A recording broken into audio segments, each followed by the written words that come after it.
Bonjour à tous et à toutes, nous voilà pour les 3 pépites de la parashat Emor. Dans cette paracha, la Torah nous ordonne Usfartem lachem imachorat ha-Shabbat, donc il faut compter le compte du Homer, et comme vous le savez, Sheva Shabbatot Emot Yehena. Il faut compter 49 jours. Chers amis, pour les Tunisiens, ça aurait été plus sympathique de compter 55. Pourquoi 49? D'où vient ce chiffre? Alors, il y a plusieurs réponses. Mais je vous en donne une magnifique, avec un principe de folie. Vraiment un message de haute voltige. Alors écoutez bien. Rabban Yochanan ben Zakkai, il avait 5 élèves. D'accord? Il leur a posé une question. Vraiment, je pense la question bombe atomique. Un jour, vous savez, il y avait comme ça, avec le Rav Steinman Zatzal, il avait une sorte d'association. On faisait chavrutot, d'accord, on étudiait donc une étude en binôme avec des personnes de France qui veulent étudier. Des fois, il y en a certains pour la première fois de leur vie avec un rabbin. Alors on m'a sollicité, on m'a demandé, voilà, si je pouvais prendre quelques numéros et appeler. C'est ce que j'ai fait. Je suis tombé sur un, il me dit, mais tu savais qui t'étudie, tu savais qui moi je suis en Ferrari, je t'ai rien demandé, c'est toi qui nous a sollicité. Il dit, moi à chaque fois que j'étudie avec un rabbin, je lui pose une question. Si c'est vrai à répondre, je continue. Sinon, j'arrête. Je dis, bon, pose ta question. Il m'a dit, c'est quoi la meilleure qualité de la vie d'un homme sur Terre? Alors, ça m'a fait rappeler la Mishnah que je vais vous dire tout de suite. Rabban Yochanan ben Zakkai, il a posé la question à ses élèves. Quel chemin un homme doit entreprendre sur Terre? Quelle est la meilleure qualité? Et là, donc, il y avait plusieurs réponses. Mais je vous saute donc à la véritable réponse, celle de Rabbi Elazar ben Arach, Lev Tov, avoir un bon cœur. Je lui ai dit ça, il m'a dit, waouh, vous êtes trop fort. On a commencé à étudier, bon, je vous rassure, ça a duré très peu de temps. En tout cas, avoir un bon cœur, d'accord? Donc la Torah nous ordonne avoir un bon cœur. Et regardez comment c'est magnifique. On prend Parashat Bereshit. Je compte les 32 premiers mots, ça fait Lev, le cœur. Le 33e, c'est quoi? Tov. Lev Tov. Prenez, Parashat Bereshit, commencez à compter, vous allez voir. 32 premiers mots, c'est Lev. 33e, c'est Tov. Et là, tout de suite, je me suis interrogé. Mais pourquoi écrire une partie en allusion, une partie dévoilée? Ou bien tout, tu m'écris clairement, ou bien tout en allusion. Mais pourquoi ce partage? En fait, la réponse, elle est magnifique. La Torah, elle vient nous apprendre un principe, une leçon de morale. Sache, tu vas étudier la Torah, au début ça va être dur, tu vas pas kiffer, tu vas pas trouver du plaisir, ça va demander des efforts.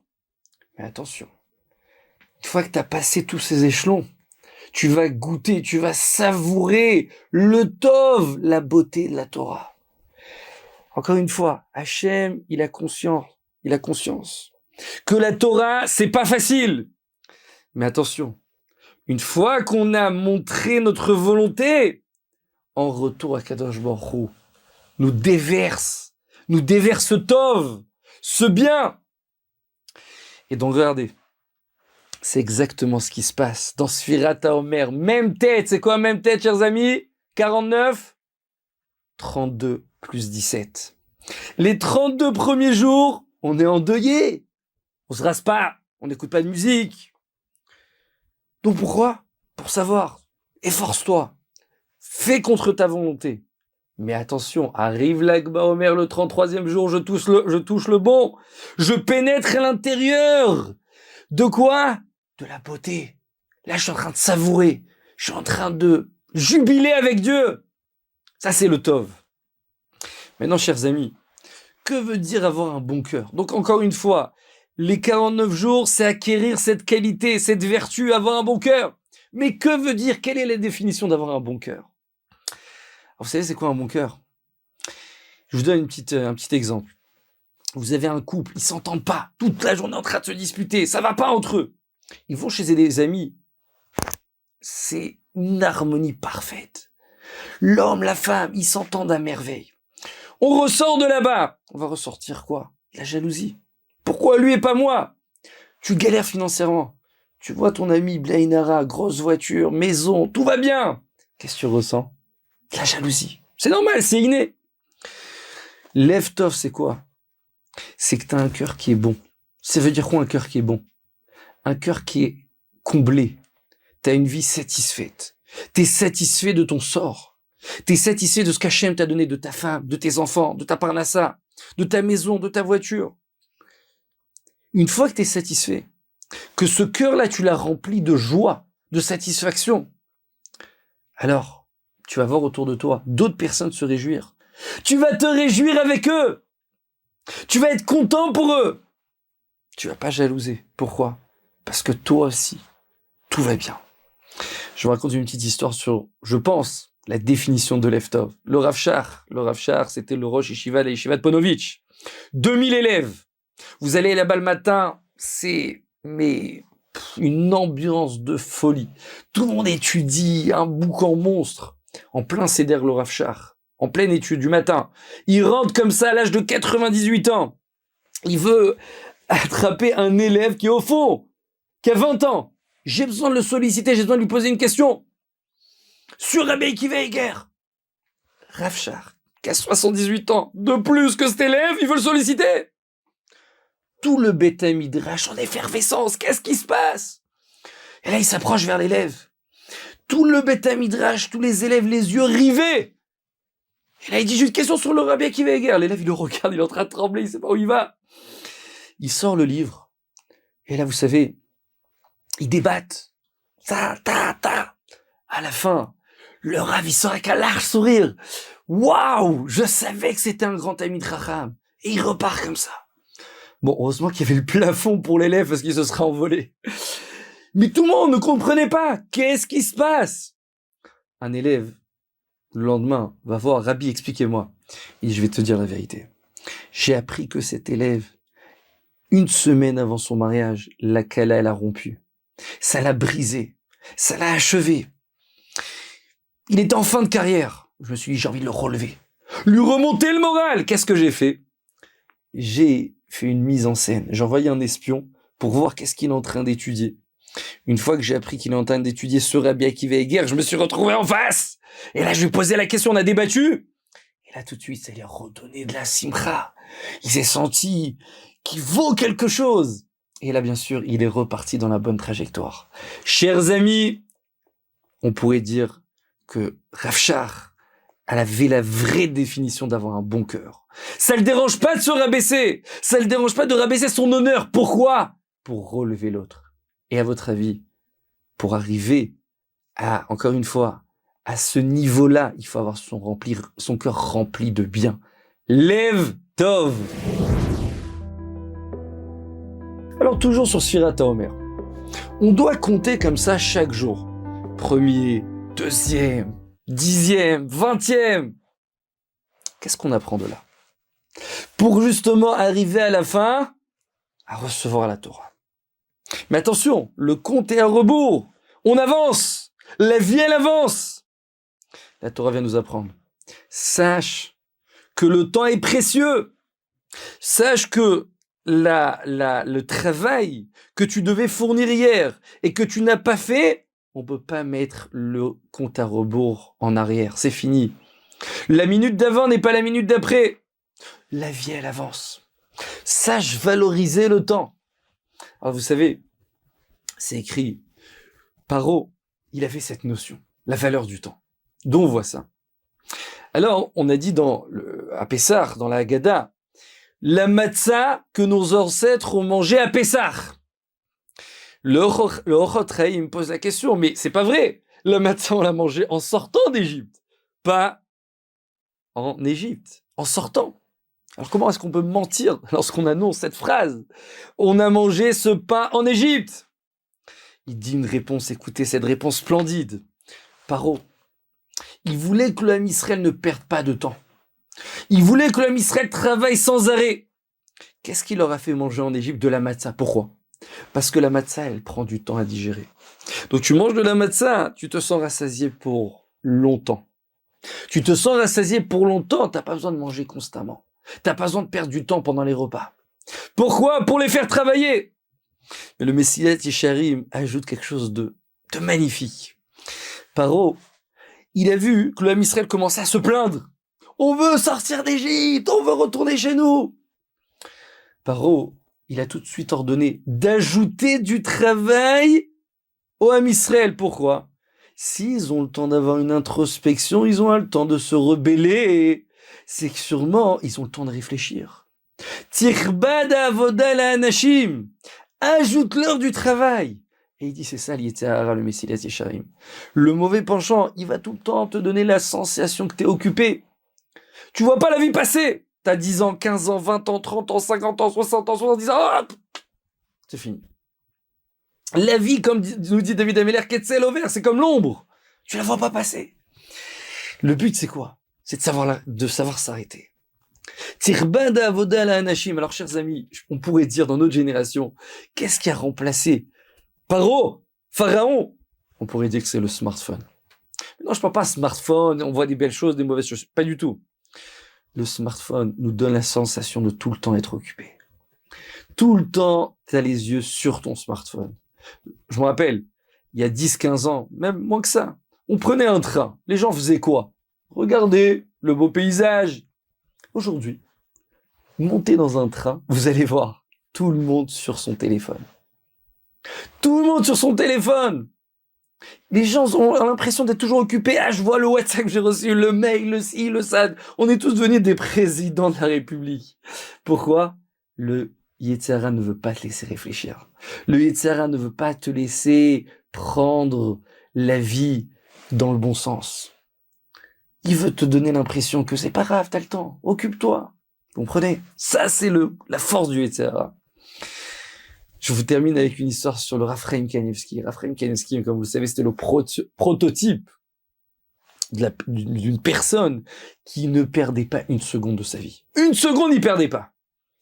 Vous savez, le Rav, il avait l'habitude de terminer tous les ans toute la Torah. Toute la Torah! Alors, chaque matin, il étudiait un certain nombre de pages de Talmud. Il mettait comme ça, donc, le marque-page pour se retrouver le lendemain. Un jour, son petit-fils, il le surprend. Le marque-page est à une certaine page. Qu'est-ce qu'il fait? Il le met, allez, peut-être 10, 15 pages plus loin. Il dit, mais, grand-père, vous étiez là. Il dit, non. Mais moi, pendant la nuit, j'ai étudié tous ces pages, donc je me suis déjà avancé. Je me suis déjà retrouvé plus loin. J'ai pas besoin d'étudier tout ça. Il y avait aussi une autre fois, un matin, il se lève, il fait les birkot à Shachar, la Mida, il demande à son petit-fils, amène-moi un verre de vin. Quoi? Je veux faire Sioum. J'ai terminé une partie du Talmud. Comment ça? Oui, pendant la nuit, j'ai terminé toute la Gemara Baba Batra. Tout le Talmud Baba Batra. Comment ça? Oui, pendant la nuit. Chers amis, il y en a pendant le jour. On fait rien. Le Rav Chaim, pendant la nuit, il valorisait son temps. La Torah nous ordonne Usmartem lifne Hashem Elokechem shivat yamim. Et vous vous réjouirez devant votre Dieu pendant 7 jours. Alors il s'agit de la fête de Sukkot. Le Rambam écrit au sujet de cette fête, je vous lis rapidement. Il dit comme ça, bien que toutes les fêtes on doit se réjouir, pas seulement Sukkot. Mais attention, pendant la fête de Sukkot, écrit le Rambam, il y avait au Beth Amikdash, au temple, une simcha particulière. Et la Torah, elle nous met dans cette ambiance. Vous vous réjouirez pendant la fête de Sukkot. Alors, franchement, pourquoi la fête de Sukkot est propice à la joie? Quel rapport? Vous savez quoi? On va essayer de renforcer un peu la question. On va dire, vous savez, Pessah. Qu'est-ce qu'on fait Pessah? Alors, il y en a certains, plus on avance dans la génération, à l'hôtel. T'as ton confort, ton lit, ton fauteuil, bien inara à manger à gogo. T'es dans tes aises, d'accord? Arrive Sukkot, même si tu vas à l'hôtel, tu fais quoi? Cabane, des bois. Et là, on te dit, attention, pendant cette fête-là, tu vas avoir une joie, mais une joie qui va déborder. Pourquoi? C'est le contraire de la logique. Alors, la réponse, elle est encore plus splendide. Écoutez bien ça. La Torah nous apprend un principe. Tu veux être quelqu'un de joyeux. Tu veux être quelqu'un de content. Mais, encore une fois, une vraie joie. Tu sais comment tu fais ça? La Mishnah nous dit, Ezeu Ashir à sa mère Bechelko. Qui est l'homme riche c'est l'homme qui se suffit de ce qu'il a. Alors moi, une fois, j'ai entendu, c'est quoi Achir? Achir, normalement, c'est riche. Mais prenez les premières lettres de Achir. Achir, il y a le Haïn. Alors, Enaïm, ça fait allusion au Enaïm. Tu as des yeux. Shin, tu as des Shinaïm, des dents. Yud, tu as des mains. Et Resh, tu as des Raglaïm. Si Akadosh Baruch Hu t'a donné des yeux, des dents, des mains, des pieds, mais réjouis-toi, saute en l'air, saute en l'air. T'as tout pour être joyeux. Donc, chers amis, la Torah vient nous dire comme ça. Tu peux avoir toutes les autres fêtes. Les autres fêtes, tu restes dans ton confort. Alors, toujours, l'autre il a, moi j'ai pas, et j'aurais aimé, j'aurais espéré. C'est pas comme ça. Tu vas entrer dans la cabane. Tu vas te rapprocher d'Hachem. Tu vas enlever cette barrière. Il n'y a plus rien qui te sépare. Il n'y a que toi et lui. Tu vas commencer à réfléchir. Que la vraie joie, c'est ça. J'ai ma femme, mes enfants. Je suis entouré d'une cabane simple. Mais il y a tout ce qu'il faut pour être joyeux. Il n'y a pas besoin, encore une fois, de tous ces éléments matériels pour obtenir la joie. Pas du tout. Avec ce qu'Hachem te donne, ça suffit largement. Et vous savez quoi, le Gaon de Vilna, il écrit que la chose la plus difficile pour être la mitzvah la plus difficile, c'est d'être joyeux pendant la fête. C'est la mitzvah la plus difficile. Mais d'un autre côté, la Torah nous ordonne dans cette joie. Pourquoi? Parce qu'elle sait qu'on a la possibilité de devenir joyeux grâce à l'ambiance de la fête. Il y avait une fois une histoire avec le Gaon de Vilna justement pendant la fête de Sukkot. C'était une période où il y avait une pénurie d'étrog. Il n'y avait pas d'étrog. Un jour, un commerçant arrive de très loin avec un étrog. Tout de suite, les élèves sont accourus. Ils l'ont attrapé. On a besoin de ce étrog pour le Gaon de Vilna. Il dit, quel rapport? Moi, j'ai mon étrog, le Gaon de Vilna, quel rapport? Alors, ils ont dit, mais je t'en supplie, c'est pas, c'est le grand rave. Bon, l'autre, c'est un vrai commerçant. Il a dit, y a pas de problème. Je lui donne à une condition. Que toute la mitzvah, le salaire dans le monde futur, de tout ce qu'il va faire le rave pendant la fête, ça sera pour moi. Et ils avaient dit, attends, mais c'est quoi cette proposition? Comment on va dire ça au rave? Bon, un des élèves, il arrive à leur rave. Il lui dit, voilà, regardez, on a trouvé un étrog tout de suite. Voilà, content. Mais attention, la mitzvah va être pour lui. Et le rave, il attrape son élève, il commence à chanter, à danser. Je lui ai mal expliqué, il m'a pas compris. Le rave, il dit, non, t'inquiète pas, je t'ai très bien compris. Jusqu'à présent, je voulais me réjouir avec la Torah, mais j'avais conscience qu'Hachem un jour va me redonner ce salaire. Donc la joie, elle est fausse. Là, tu me proposes de me réjouir avec cette mitzvah sans recevoir de salaire. Mais c'est magnifique! Et il commence à danser, à chanter. C'est ce que la Torah nous ordonne. Il faut être joyeux devant Dieu pendant la fête. Premièrement, on a dit, le compte du Homer est là pour acquérir cette qualité de lève-toi, avoir un bon cœur. Deuxièmement, le compte du Homer est là pour prendre conscience. Les jours avancent, la vie passe. Attrape ta vie. Sache valoriser ton temps. Et dernière chose, la vraie joie, la vraie simcha qui était pendant la fête de Sukkot particulièrement, c'est parce que justement, j'enlève tout ce qui est matériel et je me concentre uniquement sur cette joie spirituelle et me focaliser sur ce que j'obtiens déjà, sur ce que je possède déjà. Pas besoin d'autre chose pour être joyeux. Il y a besoin juste d'extérioriser ce que tu as déjà à l'intérieur de toi. Chazak u'Baruch, chers amis, Shabbat Shalom.